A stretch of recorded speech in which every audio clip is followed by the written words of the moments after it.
Hepinize merhabalar. Şimdi Kolomenskoye metro durağına indik ve Çar Alexey Mihailovich'in sarayına geldik. Şu an Çar Alexey Mihailovich'in sarayını görüyorsunuz. Bu saray Çar'ın 17. yüzyıl ortalarında avcılık hobisi nedeniyle inşa edilen bir saraydır. Daha sonra müzeye dönüştürüldü. Bu müzede video çekmeme izin veren Vitali Akinshin beyefendiye çok teşekkür ediyorum. Evet, şimdi Çar Alexey Mihailovich'in sarayına geldik. Kendisi aynı zamanda Çar 1. Petro'nun babası oluyor. Bu arada aydınlatmalar da benim çok hoşuma gitti. Gerçekten görülmesi gerekiyor yani. İlginç bir tasarımı var.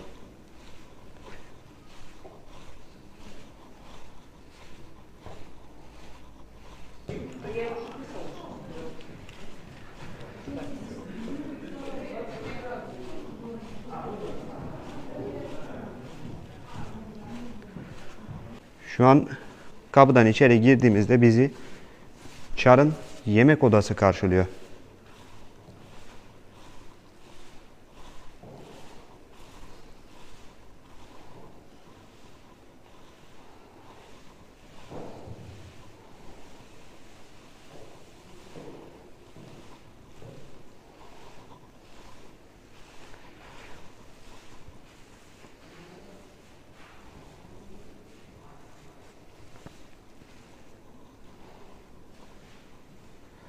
Size birazdan tavanı da göstereceğim. Çok güzel fresklerle süslemişler burayı.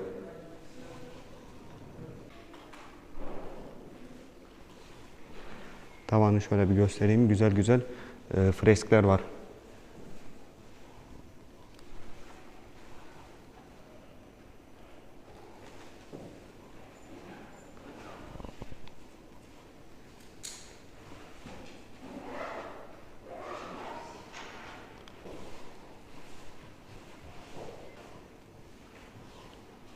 Şimdi Çar'ın yemek odasından çıktım. Bakalım bu sağ tarafımızda ne var?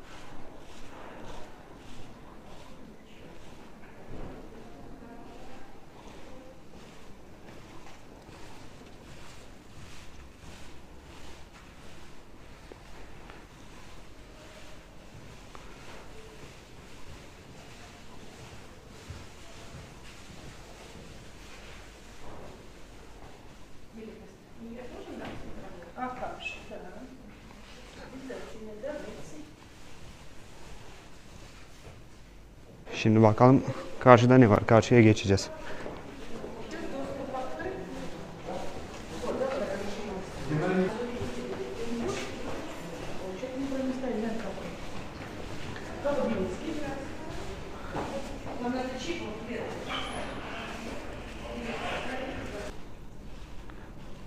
Bu arada kapının işlemesi de çok güzel.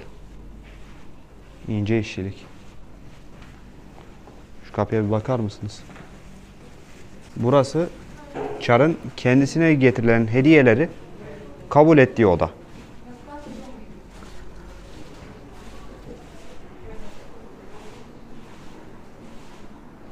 Odanın hemen girişinde sol tarafta Çar'a hediye edilen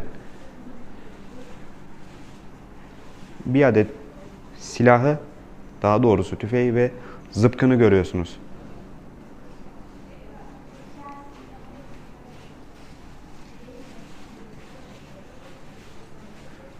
Tavandaki freskleri yine size göstereceğim.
Burası Çar'ın çalışma odası.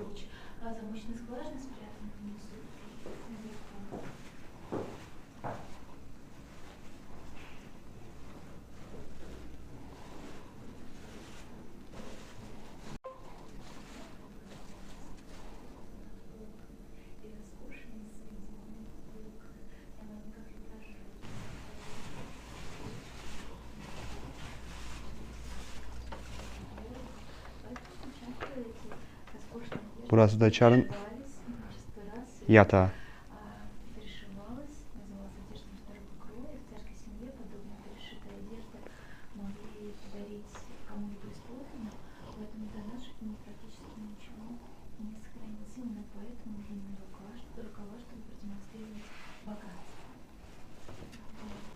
Şu an burası da Çar'ın dua ettiği oda.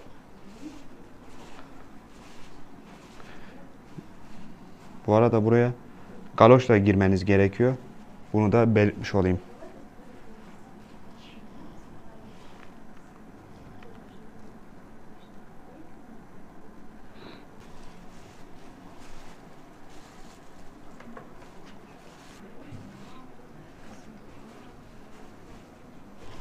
Bu da odanın tavanı. Bakalım burada ne var.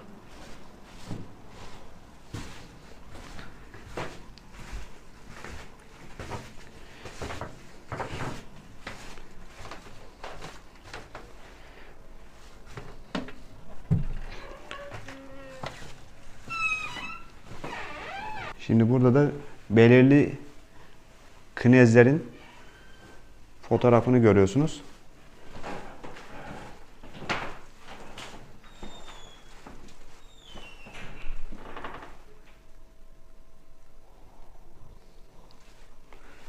Hemen sol tarafta da göstermek istiyorum.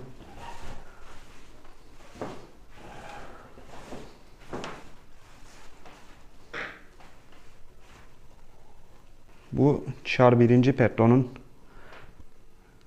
resmi. Hemen burada gördüğünüz bayan da Çar 1. Petro'nun kızı. Hemen yan tarafında Kraliçe 2. Katerina var. Onun yan tarafında İmparator 1. Alexander var. İmparator 1. Nikolay. İmparator Nikolay Aleksandrovich. Burası da çok büyük bir oda. Burası Çar'ın öğrenme odası.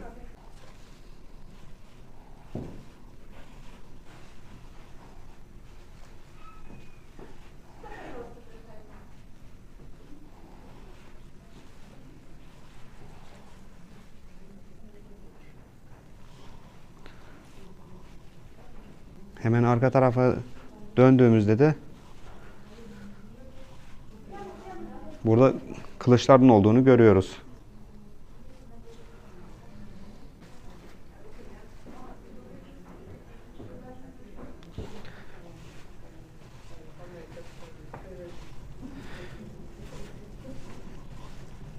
Şimdi burada Çar'a hediye edilen şövalye kıyafetini görüyorsunuz. Adına ne deniyor bilmiyorum ama onun sağ tarafındaki araç gereçleri Çar kendisi kullandı.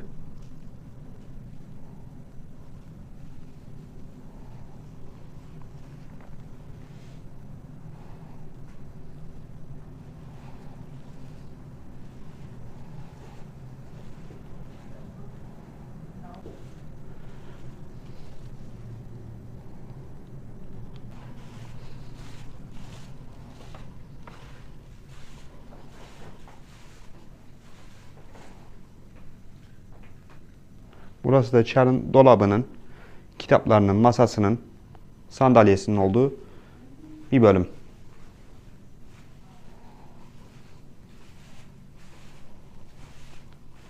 Burada da Çar 1. Petro'nun bir tablosunu görüyorsunuz.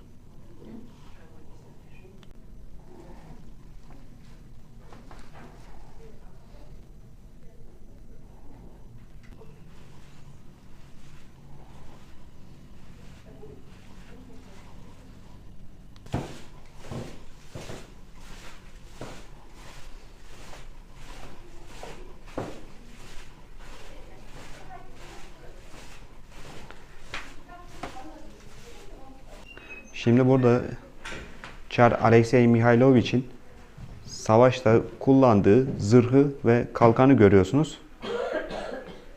Zırhın ve kalkanın alt tarafında ise yine savaşta Çar'ın kullandığı malzemeler var. Yolculuğumuza devam ediyoruz. Burada yine Çar'ın kullandığı malzemeleri görüyorsunuz.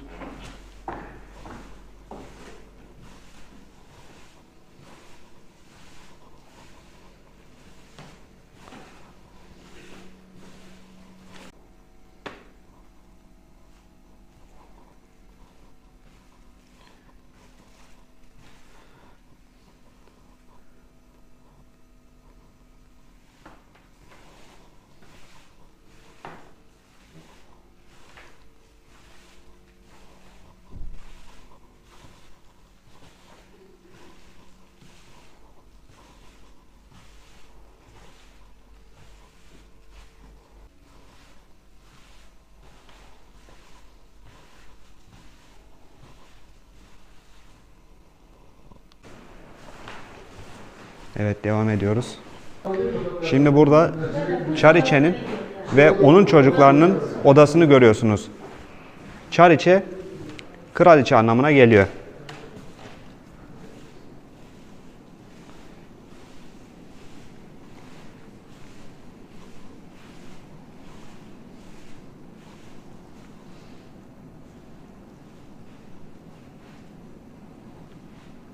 Bu arada burada çok güzel bir tablo var.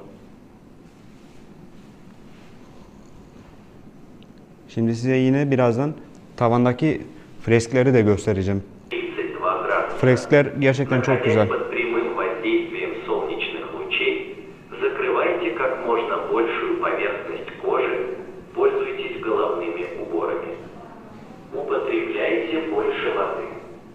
Проявляйте особую осторожность при обращении с огнем, не разводите костры. Телефон экстренных служб 112. Внимание! Внимание! Пользуйтесь головными уборами.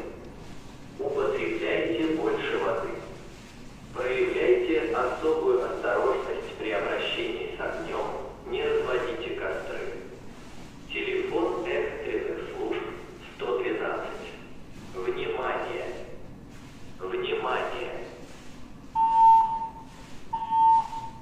В дневные часы 17 июля в Москве ожидается сильная жара 30-32 градуса.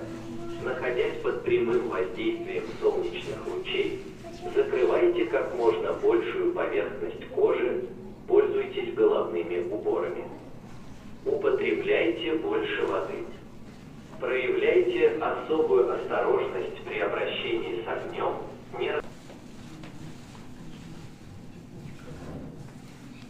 Burası da Çariçelerin yani kraliçelerin dua ettiği oda.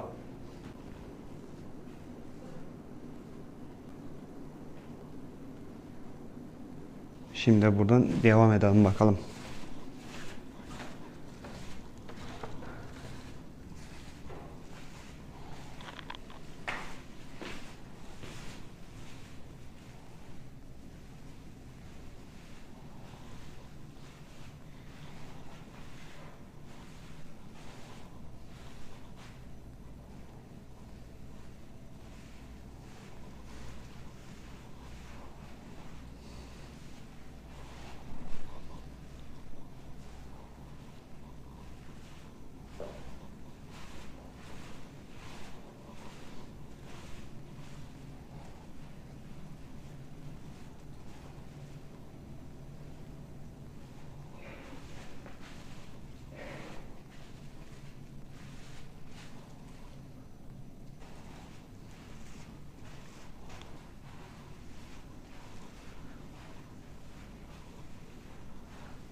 Петра Первого забрать власть.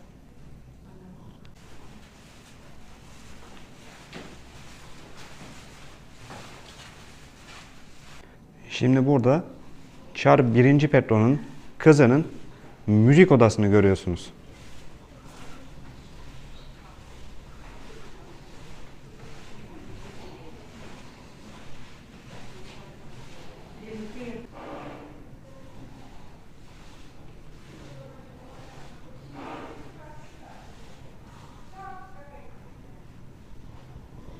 Şimdi burada da Çar 1. Petro'nun kızının tablosunu görüyorsunuz. Hemen onun yan tarafında ise Çar 1. Petro'nun kendisinin tablosunu görüyorsunuz.